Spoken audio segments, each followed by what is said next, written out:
বাফুফে সভাপতি নির্বাচিত হয়ে ফেডারেশনের গঠনতন্ত্র সংস্কারের বিষয়ে বিশেষ গুরুত্ব দিয়েছিলেন তাবিত আউয়াল, যার জন্য ৩ মাস মেয়াদী একটি বিশেষ কমিটি গঠন করে বাফুফে। ফিফার সঙ্গে যোগাযোগ রেখে এরই মধ্যে একটি কাঠামো তৈরি করে ফেলেছে সেই কমিটি, যা উপস্থাপন করা হবে আগামী শনিবার আয়োজিত হতে যাওয়া ফেডারেশনের নির্বাহী কমিটির বৈঠকে।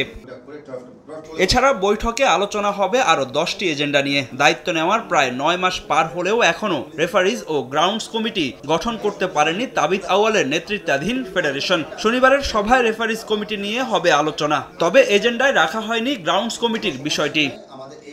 2024 সালের অডিট রিপোর্ট, ভুটান সিঙ্গাপুর ম্যাচের আয় ব্যয়ের হিসাব ও ন্যাশনাল চ্যাম্পিয়নশিপের আয়োজন নিয়ে হবে আলোচনা। এর বাইরেও বেশ কিছু বিষয় সভায় তুলে ধরবেন বাফুফের মার্কেটিং কমিটির চেয়ারম্যান। দেখেছি আমি এজেন্ডায় যে গত ম্যাচের আয় ব্যয়ের একটা এজেন্ডা আছে। যদি সে সুযোগ হয়, যদি আমরা নেক্সট ম্যাচের ব্যাপারে আলাপ করতে পারি, ইন দ্যাট কেস নেক্সট ম্যাচে আমাদের স্পন্সরশিপ থেকে কীভাবে কী প্ল্যান করব সেটা হয়তো আমি শেয়ার করব যদি আমি সুযোগ পাই। বাট ওয়েব পেজ এবং আমাদের অন্যান্য সোশ্যাল প্ল্যাটফর্মের ব্যাপারটা ডেফিনেটলি আমি ডিসকাস করব। এদিকে নারী দলের অস্ট্রেলিয়া মিশনের প্রস্তুতি শুরু হবে সেপ্টেম্বরের প্রথম সপ্তাহ থেকেই। সেই সঙ্গে জাপান ও মধ্যপ্রাচ্যের যে কোনো একটি দেশে গিয়ে কন্ডিশনিং ক্যাম্প করার পরিকল্পনা করছে federation. At least 2-4টা FIFA friendly match খেলবো আমরা ইনশাল্লাহ অক্টোবর এবং নভেম্বর উইন্ডিতে। জাপানের আবহাওয়া এবং প্লেয়ারদের অ্যাভেলেবিলিটি দেখে চেষ্টা করবো আমরা সেখানেও একটি ক্যাম্প করার জন্য। এর বাইরে আমরা প্ল্যান আছে ডিসেম্বর কিংবা জানুয়ারিতে মধ্যপ্রাচ্যে একটি প্ল্যান করবো, আন্তর্জাতিক ক্যাম্প করবো ইনশাআল্লাহ। অস্ট্রেলিয়াতে যাওয়ার আগে অ্যাটলিস্ট 2 to 3 উইকস আগে আমরা টিম পাঠাবো, যেন সেখানে একটি শর্ট 1 সপ্তাহ 10 দিনে ক্যাম্প করতে পারে। এবং একই সাথে সেখানে চেষ্টা করবো আমরা লোকাল ক্লাব কিংবা লোকাল স্টেট টিমের সাথে কিংবা পার্শ্ববর্তী কোনো জাতীয় দলের সাথে প্র্যাকটিস ম্যাচ করার কারণে।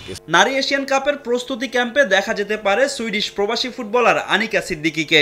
এই ফুটবলারের সঙ্গে নিয়মিত যোগাযোগ রাখছে ফেডারেশন।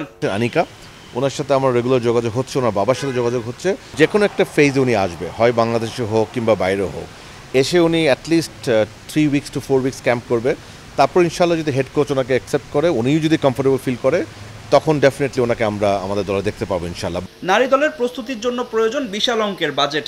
এরই মধ্যে বেশ কয়েকটি পৃষ্ঠপোষক প্রতিষ্ঠানের সঙ্গে যোগাযোগ করছে বাফুফে। ক্যাম্পের জন্য প্রয়োজনীয় অর্থের ব্যবস্থা দ্রুতই হয়ে যাবে বলে প্রত্যাশা বাফুফের মার্কেটিং কমিটির চেয়ারম্যানের। ফাহিম ইসলাম, সময় সংবাদ, ঢাকা।